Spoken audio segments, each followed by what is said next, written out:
Hello students, welcome to again my YouTube channel Babita Singh Chemistry Classes. This lecture is for +1 class and this is the 6th lecture. In last lecture we have studied law of chemical combination. Out of 5 laws of chemical combinations we have completed our third. ठीक है, three law complete कर चुके थे हम, जिसमें से fourth law है हमारे पास लॉ ऑफ रेसिप्रोकल प्रोपोर्शन और इक्विवेलेंट प्रोपोर्शन। ठीक है, ये हमारे पास चौथा है, जो फोर्थ नंबर पे लॉ है वो है ये। ठीक है, उससे पहले हमने जो पढ़ा था उसको मैं एक बार रिवाइज करवा देती हूँ। जो पहला लॉ पढ़ा था हमने वो था law of conservation of mass. ठीक है, जिसमें एनर्जी जो होती है रिएक्टेंट प्रोडक्ट की कैसी रहती है, सेम रहती है, मास सेम रहता है। ठीक है, उसके बाद जो सेकंड है वो कौन सा पढ़ा था, law of constant proportion. Law of constant proportion, ठीक है, उसमें क्या कहा था कि भाई कोई भी कंपाउंड जो है, प्योर कंपाउंड जो है, उसका जो प्रोपोर्शन बाय मास होगा वो कैसा होगा, फिक्स होता है। ठीक है, थर्ड कौन सा था, मल्टीपल प्रोपोर्शन। जब दो एलिमेंट आपस में कंबाइन कर रहे थे, डिफरेंट मॉलिक्यूल्स बना रहे थे, तो उनमें जो वो फिक्स वाले के साथ कंबाइन करते हैं, वो जो एलिमेंट होगा उसका जो मास होगा, मास का जो रेशियो होगा वो सिंपल आएगा, सिंपल मल्टीपल आएगा। ठीक है, उससे पहले ये स्टार्ट करने से पहले बेटा एक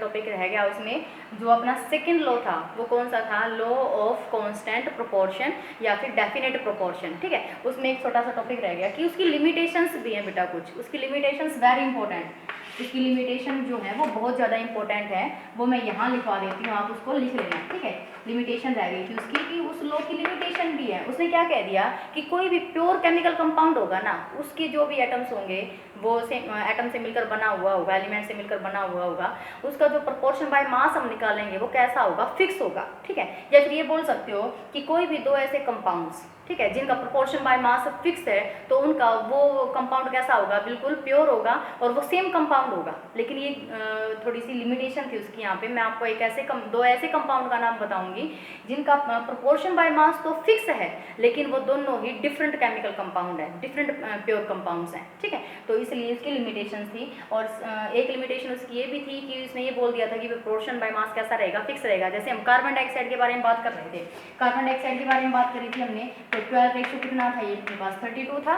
ठीक है, तो लेकिन अगर मैं यहाँ पर आइसोटोप ले लूँ, तो आइसोटोप ले लूँ, आइसोटोप्स क्या होते हैं, सेम एलिमेंट के एटम्स होते हैं जिनका एटॉमिक नंबर तो सेम होता है, लेकिन मास नंबर कैसा होता है, डिफरेंट होता है। ठीक है, तो ये आइसोटोप्स के लिए भी एप्लीकेबल नहीं था। कौन सा law, law of constant proportion या डेफिनेट प्रोपोर्शन, किसके लिए एप्लीकेबल नहीं था, it was not applicable for the isotopes. ठीक है, आइसोटोप ले लिया, अगर मैंने कार्बन की जगह आइसोटोप ले लिया, यहाँ पर कार्बन C14 ले लिया, तो रेशो कितना आ जाएगा, 14 रेशो 32 आ जाएगा। तो रेशो को डिफरेंट कर गया यहाँ पर, लेकिन इसके अकॉर्डिंग तो क्या कहता है कि जो प्रोपोर्शन बाय मास है, ठीक है, वो उस कंपाउंड का कैसा रहता है, सेम रहता है। बोलने में तो CO2 ही आएगा।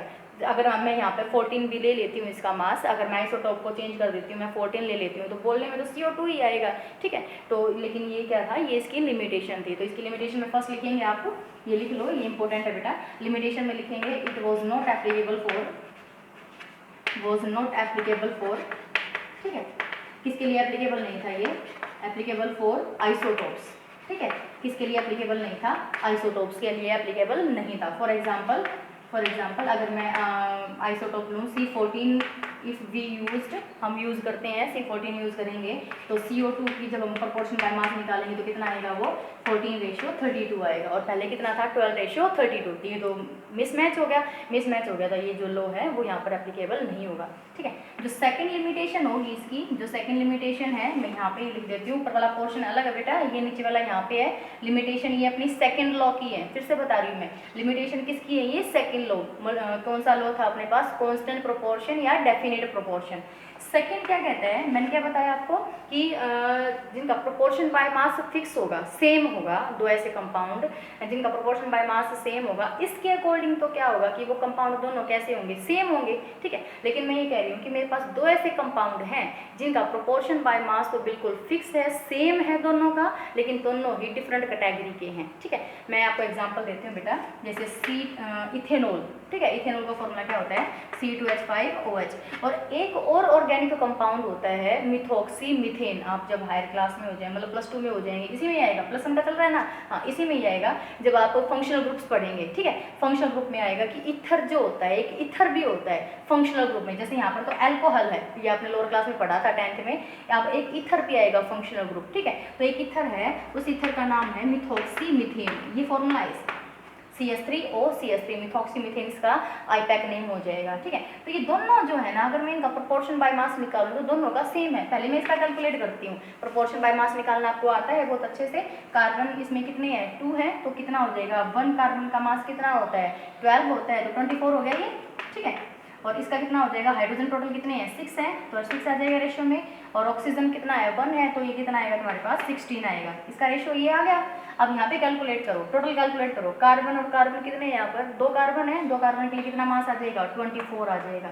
हाइड्रोजन 3 ही है और 3 ही है, 6 हाइड्रोजन हो गए। 6 हाइड्रोजन के लिए फिर से मास कितना आ जाएगा, 6 आ जाएगा। एक ऑक्सीजन है, तो ऑक्सीजन का कितना आएगा, यहाँ पर 16 आएगा। You can see the proportion by mass totally same, ठीक है, सेम है।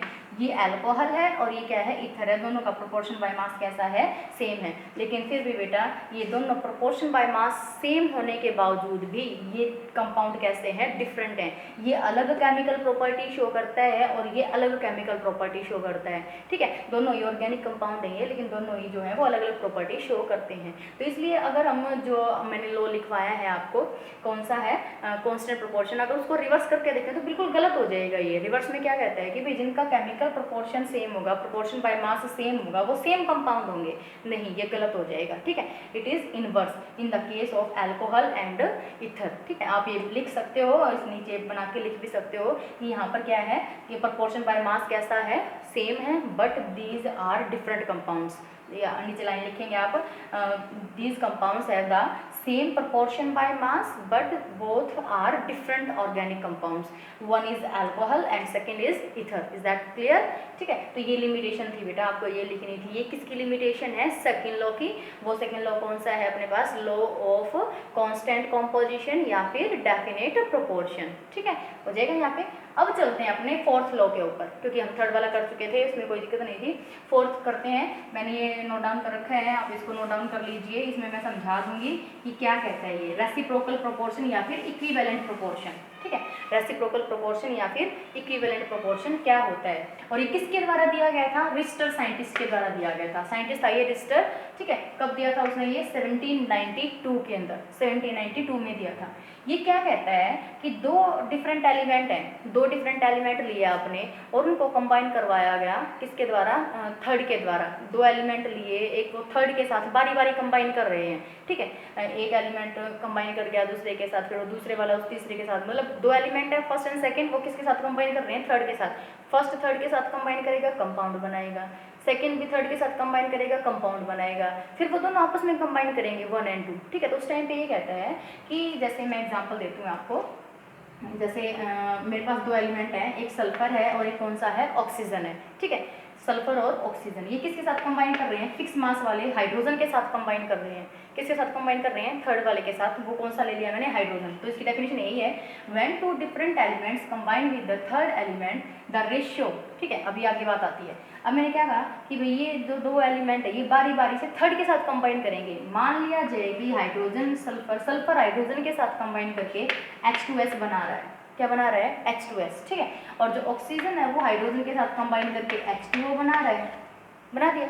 फिर ये आपस में भी कंबाइन करेंगे, ये आपस में कंबाइन करेंगे तो क्या बनाएंगे, ये SO2 बनाएंगे। तो इस टाइम पे रेशियो है, ठीक है, इस टाइम पे आएगा ये कहता है कि जब ये फिक्स मास वाले के साथ कंबाइन करें ना, ये दोनों एलिमेंट कंबाइन करने से पहले जब ये अकेले थे, सल्फर और ऑक्सीजन का जो रेशियो होगा वो कंबाइन करने के बाद और कंपाउंड बनाने के बाद, और उस कंपाउंड का जो रेशियो आएगा वो चाहे तो सेम होगा या सिंपल मल्टीपल होगा एक दूसरे का। फिर से सुन लो कि जब 2 एलिमेंट कंबाइन करते हैं, सॉरी 2 एलिमेंट जब तीसरे के साथ कंबाइन करते हैं बारी बारी, ये इसके साथ कंबाइन किया, ये इसके साथ कंबाइन किया, तो यहाँ पर हाइड्रोजन का मास तो तुम्हें सेम दिख रहा है ना, फिक्स दिख रहा है, ठीक है। कौन रह गया, सल्फर रह गया और ऑक्सीजन रह गया। तो सल्फर और ऑक्सीजन का जो मास का रेशियो है वो बिल्कुल कैसा आना चाहिए, चाहे तो वो सेम आएगा या सिंपल मल्टीपल आएगा जब वो दोनों आपस में कंबाइन कर जाएंगे। इस स्टेटमेंट की ये डेफिनेशन है बेटा, ये हिंदी है इसकी, ठीक है। जो डेफिनेशन लिखी हुई है उसकी हिंदी मैंने आपको बता दी है, ठीक है। इसको लिख लेना एज इट इज़। मैं एग्जाम्पल के थ्रू और इसको आगे से लिखेंगे, इसको रब करती हूँ मैं,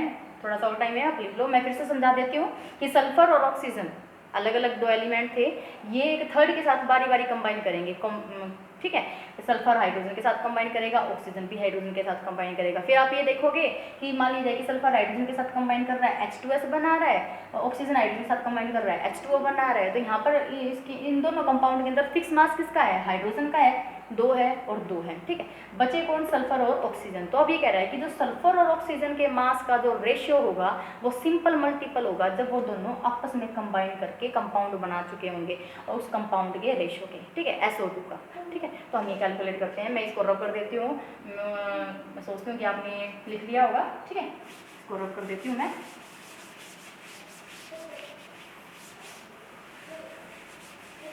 अब देखो कैलकुलेट करेंगे।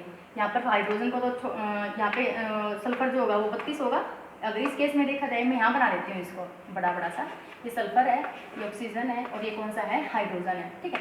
ये इसके साथ कंबाइन करेगा, ये भी इसके साथ कंबाइन करेगा, फिर ये आपस में कंबाइन करेंगे।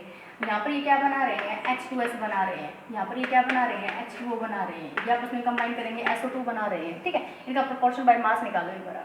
यहाँ पर सल्फर कितना है? 32 है। हाइड्रोजन कितना है? H2S बनाएगा तो 2 हो गया ये, ठीक है। H2O में और हाइड्रोजन के लिए 2 हो गया, ऑक्सीजन के लिए कितना है? 16 है, ठीक है। यहाँ पे आ जाओ, सल्फर फिर से कितना, अगर वो सल्फर डाइऑक्साइड बनाएगा तो 32 और ऑक्सीजन के लिए कितना आ जाएगा? फिर ये 32 आ जाएगा, क्योंकि ऑक्सीजन कितने हैं? 2 है, ठीक है। तो ये कहता है कि सल्फर ऑक्सीजन मतलब कि यहाँ पर ये तो कॉमन हो गया, इसका मास तो कैसा हो गया? कॉमन हो गया। बचा कौन? ऑक्सीजन, और इधर से कौन बचा? सल्फर। तो इनका रेशियो निकालो पहले।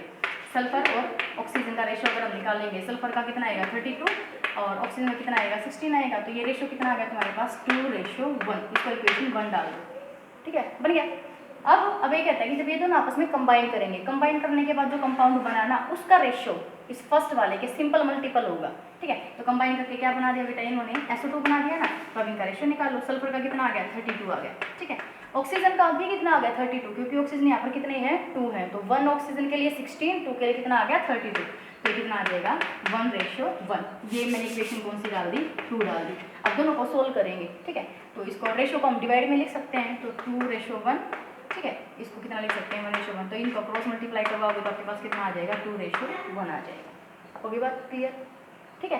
तो ये समझ में आया कि भाई जब वो फिक्स वाले के साथ जब वो कंबाइन कर चुके हैं, फिक्स मास वाले के साथ जब वो कंबाइन कर चुके हैं, कंबाइन करने के बाद जब वो अकेले हैं, ठीक है, सल्फर यहाँ पर रह गया और यहाँ पर ऑक्सीजन रह गया, उसके मास का जो रेशियो होगा जब वो आपस में कंबाइन कर चुके होंगे, कंबाइन करने के बाद जो कंपाउंड बनाया होगा उस कंपाउंड के रेशियो के सिंपल मल्टीपल आता है। तो सिंपल सी रेशियो है ये, कोई बड़ी रेशियो नहीं है, 2:1, ठीक है। तो ये कौन सा था? लॉ ऑफ रेसिप्रोकल प्रोपोर्शन था। अगर ये सल्फर ट्राइऑक्साइड बनाता है यहाँ पे तो कोई दिक्कत नहीं थी। यहाँ पर क्या बनाया? सल्फर डाइऑक्साइड बनाया। मान लीजिए कि सल्फर ट्राइऑक्साइड बनाता है तो यहाँ पे 48 कितना आ जाता है? 48 आ जाता है। तो उसके अकॉर्डिंग में कैसी आ जाती है? सिंपल रेशियो ही आती है, ठीक है। तो मतलब सिंपल रेशियो कौन सी होती है? जो आगे डिवाइड ना हो सके, ठीक है।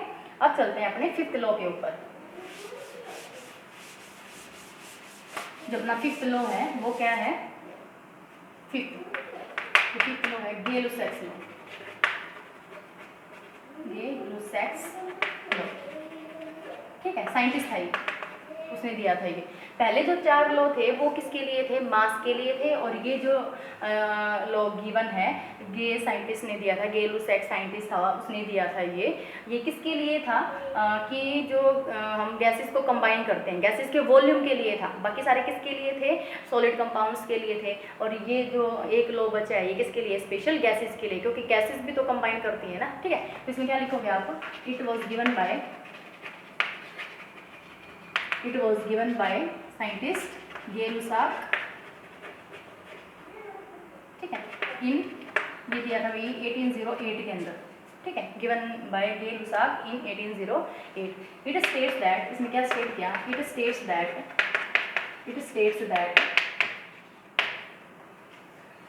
The gases have equal or simple ratio when they are combine together, ठीक है, जब वो आपस में क्या करती हैं, कंबाइन करती हैं, कंबाइन टुगेदर, ओके, जब वो आपस में क्या करती हैं, कंबाइन करती हैं, तो उस टाइम पे वो सिंपल रेशियो ही आती है। जैसे एग्जांपल में आ जाए, मैंने आपको बोल दिया कि हाइड्रोजन क्लोरीन गैस को कंबाइन करवाओ या नाइट्रोजन और हाइड्रोजन गैस को कंबाइन करवाओ, लेकिन बेटा बैलेंसिंग जरूरी है, बैलेंसिंग के बाद ही सिंपल रेशियो आएगी वो, ठीक है। मैंने आपको बोल दिया कि हाइड्रोजन गैस है और आपके पास क्लोरीन गैस है, तो आपके पास क्या बनेगी, हाइड्रोजन क्लोराइड गैस बनेगी, वो वैसी बात है, ठीक है। लेकिन जब आप इसको बैलेंस करोगे तो आगे कितना लग जाएगा, 2 लग जाएगा, तो रेशियो निकाल लो आप, रिएक्टेंट और प्रोडक्ट का कितना आएगा, 1:1:2, सिंपल रेशियो आई नहीं, ठीक है।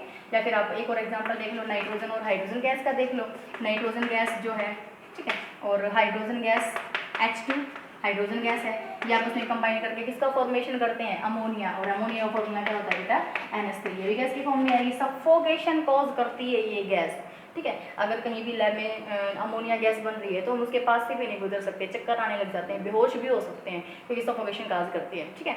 इसकी बैलेंसिंग करेंगे तो नाइट्रोजन 2 है यहाँ पर, तो नाइट्रोजन तो पहले 2 एटम करने पड़ेंगे आपको, लेकिन हाइड्रोजन कितने हो गए, 3 × 6, यहाँ पर हाइड्रोजन कितने हैं, 2, तो कितने से मल्टीप्लाई करते हैं इसको, 3 से, ठीक है, तो ये हो जाएगा। तो अब इसकी रेशियो निकाल लो आप, ये रिएक्टेंट है वो प्रोडक्ट है, तो नाइट्रोजन कितना है 1, हाइड्रोजन कितने हैं 3 और अमोनिया कितने हैं 2 हैं, तो 1:3:2, तो ये क्या हो जाएगा हमारे पास, सिंपल रेशियो ही आई है, ठीक है। तो ये क्या आता है तुम्हारे पास, गे-लुसैक्स लॉ। यहाँ पर हमारे सारे लॉज जो हैं वो 5 के 5 लॉज फिनिश होते हैं। उसके बाद आते हैं कि थ्योरी, डाल्टन्स एटॉमिक थ्योरी, एक ही टॉपिक कर लेते हैं, डाल्टन्स एटॉमिक थ्योरी,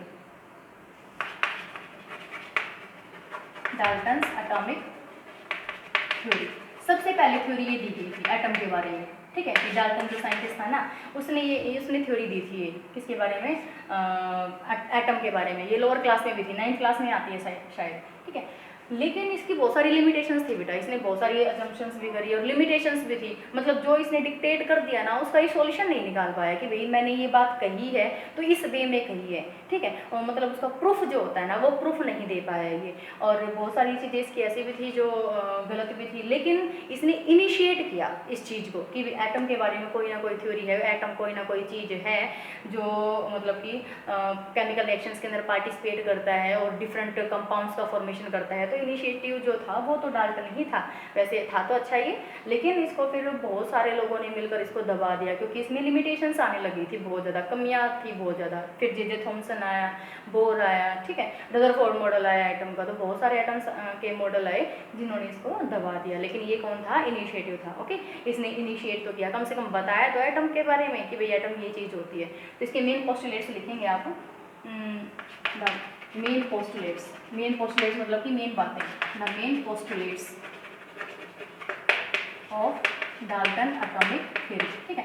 तो फर्स्ट पॉइंट आप इसमें क्या लिखोगे कि जो एटम जो होता है इसने क्या बताया था, इंडिविजिबल है, मैं शॉर्ट में लिखूंगी, आप इसके नोट्स बना लेना खुद ही, एटम्स आर इंडिविजिबल, ठीक है, इंडिविजिबल, लेकिन गलत, इसने क्या दिया कि एटम जो है वो इंडिविजिबल है, लेकिन एटम तो डिविजिबल है, क्यों, क्योंकि एटम को तुम डिवाइड कर सकते हो इलेक्ट्रॉन, प्रोटॉन और न्यूट्रॉन के अंदर, ठीक है। फिर इसने एक चीज़ और कही थी कि जो एटम्स होंगे सेम एलिमेंट के, उनका मास भी कैसा होगा, सेम होगा, वो चीज़ भी गलत होगी, मैं यहाँ पे लिख देती हूँ, same atoms of same element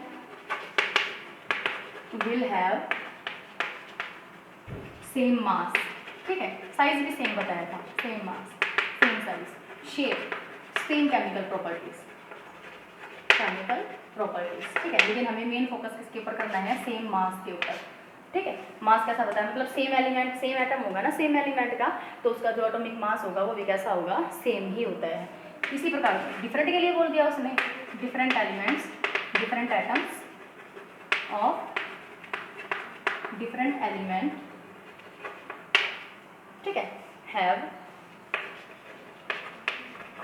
different mass, ठीक है। डिफरेंट एलिमेंट्स के जो एटम्स होंगे ना, डिफरेंट लिखने की जरूरत नहीं है, मतलब डिफरेंट एलिमेंट्स के जो एटम्स होंगे उनका मास भी कैसा होगा, डिफरेंट होगा। लेकिन ये आइसोबार के बारे में बता रहा है, आइसोबार और आइसोटॉप हम पढ़ चुके हैं लोअर क्लास के अंदर, ठीक है, तो ये उसकी लिमिटेशन ही निकलती आ रही थी। फोर्थ इसने क्या कह दिया कि जो एटम होता है, जो एटम है, ये बिल्कुल ठीक बात है, ये तो इसने अच्छी बात बताई थी कि एटम जो है वो स्मॉलेस्ट पार्टिकल है, छोटे से छोटा पार्टिकल है जो केमिकल रिएक्शन के अंदर क्या करता है, पार्टिसिपेट करता है, ठीक है। और जो भी केमिकल रिएक्शंस होती हैं उसमें सेपरेशन और ये फिजिकल मेथड्स तो होते ही रहते हैं। तो ये 3-4 बातें इसने बताई थी, किसने, डाल्टन ने। लेकिन इसकी जो लिमिटेशंस है ना वो हमारे लिए जानना जरूरी है, ठीक है। ये आप पढ़ भी सकते हैं, बुक में से ही पढ़ सकते हैं, वहाँ से अपने नोट्स बना सकते हैं। मैं इसकी लिमिटेशन बता देती हूँ आपको,